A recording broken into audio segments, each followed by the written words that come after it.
Hey folks, I'm here in the 2024 Honda Prologue, Honda's first ever mass market EV, done with a little bit of help from GM. And when I say a little bit, I mean a lot. It runs on the Ultium platform, which underpins stuff like the Hummer EV, the Cadillac Lyriq, Blazer EV, and the upcoming Equinox EV. And it definitely feels like it. It feels like a lot of those cars. It starts at $48,795, including destination, which actually undercuts the Blazer EV by about $9,000. Now granted, that is a front-wheel drive only model, and you can't get that on the Blazer yet, but you know. There are three trims we got here. We got the EX, the Touring, and the Elite. The EX and the Touring both come with either front-wheel drive or all-wheel drive. Front-wheel drive can get you about 212 horsepower, 296 miles of range. The all-wheel drive is going to get you 288 horsepower, 333 pound-feet of torque, and 281 miles of range. And finally is the Elite, which is all-wheel drive only. Same power as the other two, but only 273 miles of range, probably because it weighs a little bit more. It's got bigger 21-inch tires, a first for Honda. I know, very exciting. And that car, which is what we're driving today, starts at $59,295, which is a lot of money for a Honda. Let's go drive. I'm gonna flick the very GM-esque shifter into drive, hit the sport button, and away we go in a very, very rainy Napa Valley. Foot to the floor acceleration is pretty on par for other EVs. It's not gonna blow you away, but it'll, you know, be able to merge onto a highway on-ramp, no problem. It's not the fastest in the world, but she gets the job done. The main theme of this car is General Motors. Everything in here feels very GM. All the hard points are exactly the same. The tech is lifted straight out of other GM products. A lot of it even the switchgear is. So if you like GM, that's good. If you like Honda, probably not so good. The big thing that Honda was able to do, though, was styling. This car looks really, really nice. It's a really simple design. Definitely a Honda, although you can absolutely see the other Blazer and Cadillac Lyriq hard points. There's just no getting away from that. Driving-wise, not bad. I mean, it's not like exciting or anything, but getting around a corner pretty okay, especially these long sweepers.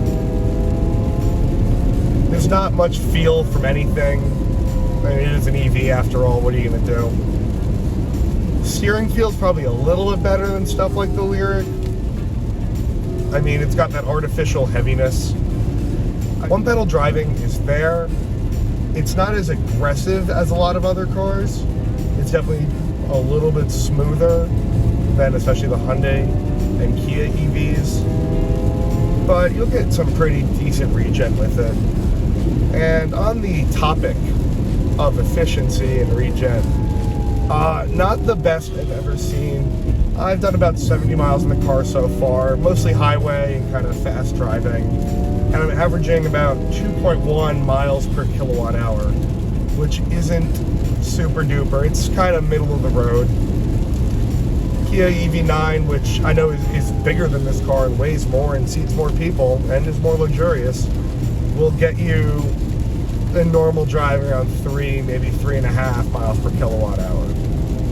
So if efficiency is what you're looking for, this probably isn't what you're gonna go with. This is the car for someone who, because it feels a lot like any regular Chevy vehicle, or Honda, I guess.